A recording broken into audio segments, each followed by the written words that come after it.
You are looking at Julian's pronunciation guide, where we look at how to pronounce better some of the most mispronounced words in the world, like this other curious word. But how do you say what you're looking for today?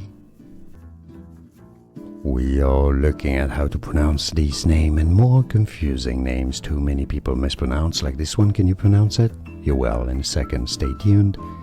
Keith. So you have a long E sound. I know the spelling with EI is a bit confusing, but just replace it with a double E, and there you have it. It's easy from there on. Keith. Keith. It's easy, right? Like this video. If you found it useful, appreciate your support. It helps a lot. Thank you. More videos for you here to learn more free, correct pronunciations. Keith. And now you know. I'll see you there. Thanks for watching.